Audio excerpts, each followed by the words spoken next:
द्विघात समीकरण 2x² minus x minus root 2 बराबर 0 के विवेचक ज्ञात करें, फिर मूलों की प्राकृतिक ज्ञात करना है। यानी ज्ञात क्या करना है, विवेचक और मूल की प्राकृतिक बताना है। देखिए क्या है, root under 2x² minus x minus root under 2 equal to 0। a बराबर रूट 2 कॉमा b बराबर माइनस 1 कॉमा c बराबर माइनस रूट 2 है। तो विवेचक पता करना है। विवेचक को हम d से सूचित करते हैं। d बराबर b² माइनस 4ac। b का वैल्यू है -1² माइनस 4 गुने a का वैल्यू है रूट 2 गुने c का वैल्यू है माइनस रूट 2 है। माइनस 1 का स्क्वायर 1 माइनस माइनस प्लस 4 गुने रूट 2 को रूट 2 से गुना करेंगे तो 2 1 प्लस 4 दूना 8 1 9।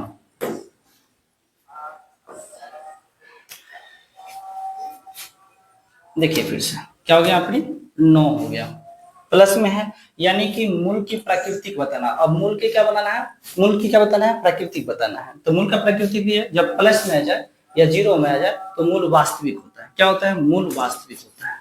तो मूल वास्तविक है, यही मूल की प्राकृतिक है। अब हम कराए यहाँ पर के किस मान के लिए समीकरण kx into x minus 2 plus 6 बराबर 0 के मूल बराबर होंगे। तो चलिए हम देखते हैं मूल बराबर होंगे कि x माइनस 2 प्लस 6 बराबर 0। के x को x से गुना करो तो के x² माइनस के x को 2 से गुना करो तो 2kx प्लस 6 बराबर 0। a बराबर हो जाएगा यहाँ पर k कॉमा b बराबर माइनस 2k कॉमा और c बराबर 6। हमें कहा कि मूल बराबर, मूल कब बराबर होता है, ठीक है, जब 0 आ जाता है। मान क्या हो जाता है, d का मान, यानी कि विवेचक का मान जब 0 हो जाता है तो मूल बराबर हो जाता है। तो d बराबर b² माइनस 4ac बराबर 0, क्योंकि पहले ही से कह चुका कि मूल बराबर है, इसलिए हमने 0 लगा दिया। b का जो वैल्यू है -2k² माइनस 4, a का वैल्यू कितना है k गुने c का वैल्यू जो है 6 बराबर 0 हो गया।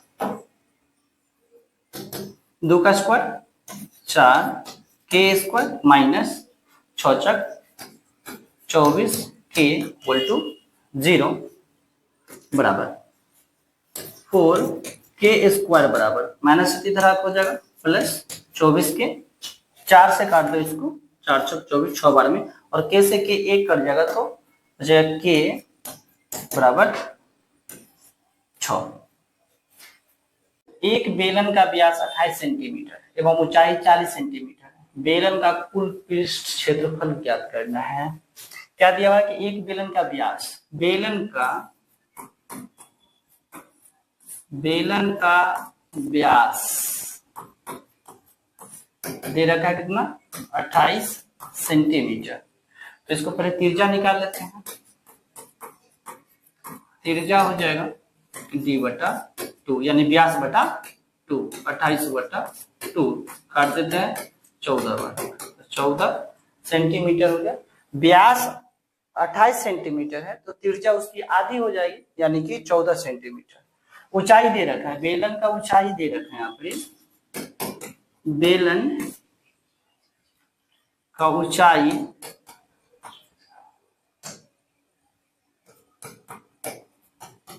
बेलन का जो ऊंचाई है वो है 40 सेंटीमीटर। बेलन का ऊंचाई कितना है? 40 सेंटीमीटर। तो निकालना है बेलन का कुल पृष्ठ क्षेत्रफल ज्ञात करना है। बेलन का कुल पृष्ठ क्षेत्रफल ज्ञात करना है।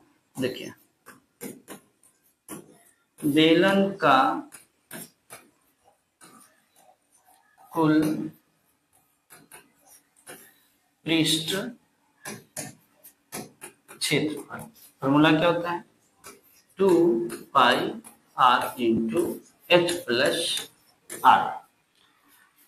यहाँ 2 पाई का वैल्यू होता है 22/7, 22/7 गुने r का वैल्यू है 14 सेंटीमीटर, तो 14 प्लस और h है, h दे रखा पहले ऊंचाई 40, तो 40 प्लस r कितना दे रखा है यहाँ पर?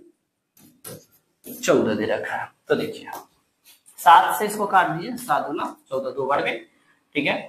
22 दूना 44, 44 दूना हो जाएगा 88 इंटू इसको हम जोड़ देते हैं यहाँ पर, तो 40 और 14 54 हो जाएगा। कितना हो जाएगा यहाँ पर? 54 हो जाएगा। तो क्या हो गया यहाँ पर? 54। अब हम क्या करेंगे कि 88 और 54 को हम क्या करेंगे? हम मल्टीप्लाई करेंगे। तो देखिए 88 और 54 को क्या करेंगे? हम 88 और 54 को गुना करेंगे, ठीक है। तो गुना करेंगे तो हम कितना लिखेंगे यहाँ पर?